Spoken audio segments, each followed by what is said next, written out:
could be sucking up in the engine and flooding the motor. So this fuel vapor separator separates as the ball floats to the top. It blocks off the fuel from going any further. That's when the fuel won't move anymore. Pressure here pops the fuel fill. This is your vent. This is the vent system. Very important to have it. Oh, good one. Okay, well, very important to have a vent system for your tanks. And it's this thing right here. We have these, they're $89, and if you're working on your fuel system, rather just replace this, because it's too big of a deal to worry that you're going to get fuel up into your carburetor. Now, where is this line here hooked up to? On your carburetor. If you look at the carburetor, here's the front of it. You're looking down at it. You got the two holes, big holes, like that. Down at the base of the carburetor in the front are two small pipes. Right at the bottom of the front of the carburetor. Okay? This one goes to the PCV valve on the valve cover. This one, this one is the one that's hooked up to the canister. Right here. So it creates a suction. Suction through here creates a suction. You have positive ventilation to the fuel system. That's why that's really important. It's positive ventilation while you're running. It's not going to create a vacuum in here and not delivered or anything like that. So this system is very, very important. You got to have it. It's got to be hooked up to the carburetor right there. Canister's in line. Line goes all the way to this vapor separator. Separator tees off and goes through the two tanks. Very, very important to have that doing. Now remember this. All these lines we're talking about are 3/8" nitrile rubber hoses. They're all susceptible to be deteriorated by alcohol. And all of these hoses are why you need to drop the tank. Now, when you drop the tank, that's a lot of work, right? There's a seal right here. It's called a cinder seal.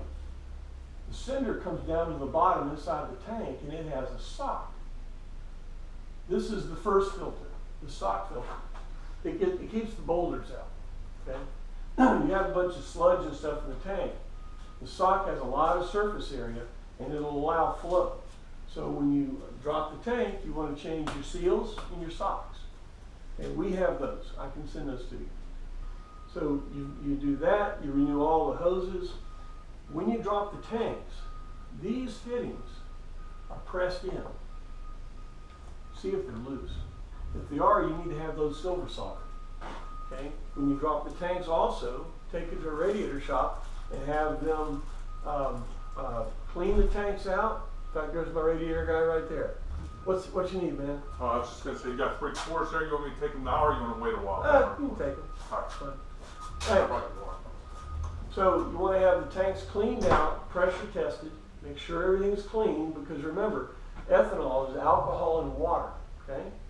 Well, there's a lot of surface area on the top of that tank. If you have half a tank or less in the tank, the water separates out, hits the top of the fuel tank, and rusts the metal tank. So then when you drive, the alcohol that's in there cleans it up, better than a whistle, right? Throws it all in the filters, clogs the sock up. Normally you'll have a filter before it gets the carburetor to clog that one up, and then there's one right in the front of the carburetor. This is a very important thing. The snout of the carburetor comes like this, and the fuel line comes. Inside there is a 5 micron filter. It's the smallest filter in the whole fuel system. If you have rust from the tanks, it's going to go right here. And let me tell you, man, you always want to carry an extra carb filter. Okay, it's a Wix 48-330, I believe.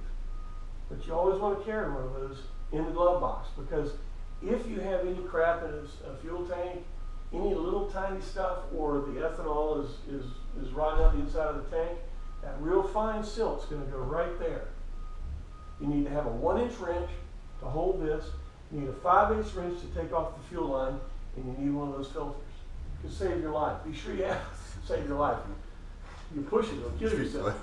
But just make sure you've got those tools and at least one carb filter. And if you actually do have a problem driving along and it dies, idle's fine, put it in gear, try to drive and it just dies, it's not getting fuel. That's what's going on right here. We just had Nick leave, he picked his coach up, everything new. He picked up a bad load of gas in Georgia, filled up his carb filter. He had one. Okay, so make sure you have one. All right, so this fuel system, we've talked about the fill and we've talked about the vent. Now let's talk about the feed a second. Tell you what, let me, that's that dry stuff too. Don't worry about it. I'll use, what color we got here? I'll use a small black one. All right. Coming out of each tank, right here, and here are your feeds. Okay? You have an AB solenoid right here. Well, these are terrible. I don't like this. Let's go back with the big motor. There's an AB solenoid right here. Okay? Each tank is connected to it. Okay? And this goes on to the motor and to the carburetor. Right there. Okay? Now, this would be called a home run. Okay? This is your rear tank. This is your main tank. The rear tank is the main. Okay? So fuel, a mechanical pump is a sucker pump. In other words, it can suck a long distance. Okay, so it can be far from the tanks. Well, this mechanical sucker pump is actually on the motor itself. But it needs to have, it has to be able to suction. So if there's any cracks in any of these lines, or a clamp is loose or anything like that, well, the sucker pump can't suck. It's going to suck air. So it's really important that these lines have no cracks, not crushed or anything like that. All right. So remember we were talking about vapor lock. Well, first let me finish this. This AB solenoid, then there's a filter, usually, a metal filter right there. That's a 10 micron filter. That gets the rocks out. This took out the boulders. This takes out the rocks. Then this one takes out the sand. It's kind of, it's graduating like that. So when you push the button on your dash, that energizes the AB solenoid. At rest, it'd be pulling out of this one, out of the rear tank. When you kick the switch, it switches it right here and it pulls it out of this one, right? Well, I don't know about you. This coach is too big to push and tow bill's going to melt your wallet, right? Having a switch on there is kind of superfluous because both tanks share fuel through this fill until it gets to the bottom of the fill, and then it'll just go to this tank and it'll draw that tank completely dry. So when you run your coach out of gas, don't do that. Don't try that at home.